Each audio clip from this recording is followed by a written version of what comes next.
ஐந்தாம் கோரிக்கையை முன்வைத்து கிளிநொச்சியில் இன்று கவனஈர்ப்பு பேரணி ஒன்று முன்னெடுக்கப்பட்டது. கிளிநொச்சி மாவட்ட பொது அமைப்புகளின் ஏற்பாட்டில் இந்த பேரணி முன்னெடுக்கப்பட்டது. கிளிநொச்சி உமையாள்புரம் அம்மன் கோவில் வளாகத்தில் காலை 8 மணி அளவில் இந்த பேரணி ஆரம்பிக்கப்பட்டது. உமையாள்புரம் பகுதியில் ஆரம்பமான பேரணி கிளிநொச்சி நகரில் அமைந்துள்ள ஐநா செயலகம் வரை முன்னெடுக்கப்பட்டது. அதனையடுத்து கிளிநொச்சியில் உள்ள ஐக்கிய நாடுகளின் அகதிகளுக்கான அலுவலகத்தில் கோரிக்கைகள் அடங்கிய மகஜர் சமர்ப்பிக்கப்பட்டது. தமிழ் அரசியல் கைதிகளை விடுதலை செய்ய வேண்டும், போர்க்குற்றம் தொடர்பில் சர்வதேச விசாரணை வேண்டும் மற்றும் ராணுவம் வசமுள்ள காணிகளை விடுவித்தல் ஆகிய கோரிக்கைகளை முன்வைத்து இந்த கவனஈர்ப்பு பேரணி முன்னெடுக்கப்பட்டது.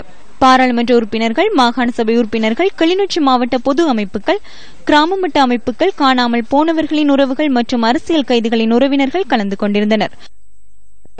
எமது தாய்மார், மனைவிமார் தமது பிள்ளைகளை, தமது கணவரை திருவிழாவில் துளைக்கவில்லை. அவர்கள் காணாமல் போவதற்கு அவர்கள் கையில் ஒப்படைக்கப்பட்டார்கள்.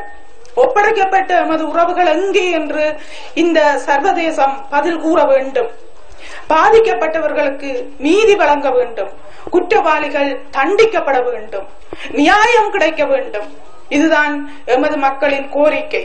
சர்வதேசமே இந்த பாதிக்கப்பட்ட மக்கள் சார்பாக தலையீடு செய்து இந்த தமிழர்களுக்கு ஒரு நீதியை வழங்கி நீதியை நிலைநாட்ட வேண்டும். சர்வதேச ரீதியாக இந்த பாதிக்கப்பட்ட உறவுகள் அனைத்திற்கும் ஒரு சரியான நீதி வழங்க வேண்டும் என்று இந்த அகதிகளுக்கான ஐக்கிய நாடுகள் உயர்ஸ்தானிக கிளையின் மீது நான் அவர்கள் சார்பாக ஒரு கோரிக்கையை விடுகின்றேன். தமிழ் மக்களால் தெரிவு செய்யப்பட்டிருக்கிற தலைவர்களுடைய நிலைப்பாடும் இந்த மக்களுடைய இன்று சமர்ப்பிக்கப்பட்டிருக்கிற அறிக்கையில் சொல்லப்பட்டிருக்கிற நிலைப்பாடும் நேரெதிரானதாக இருக்கிறது.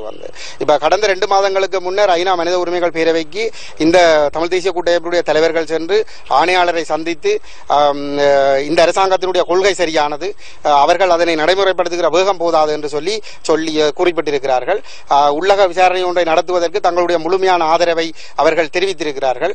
அப்படி என்று சொல்லி சொன்னால் இங்கே மக்கள் சொல்லுகிறார்கள் உள்ள விசாரணையில் நம்பிக்கை இல்லை, சர்வதேச விசாரணை வேண்டும் என்று. இந்த காணாமல் போனவர்கள் தொடர்பான அலுவலகம் கண்டுரைப்பு என்ற அந்த மக்கள் இன்று இந்த அறிக்கையில் குறிப்பிட்டிருக்கிறார்கள். ஆனால் அந்த அலுவலகம் அமைப்பதற்கான சட்டம் மூலம் கடந்த வாரம் உருவாக்கப்பட்ட பொழுது கூட்டமைப்பினுடைய தலைவர்கள் சொல்லியிருக்கிறார்கள் தங்களுக்கு கிடைத்த ஒரு பெரிய வெற்றி என்று சொல்லியிருக்கிறார்கள். முற்றுப்புள்ளி வைக்கக்கூடிய ஒரு அரசியல் தீர்வை நோக்கி நாங்கள் எல்லோரும் ஒரு அழுத்தத்தை கொடுக்க வேண்டும்.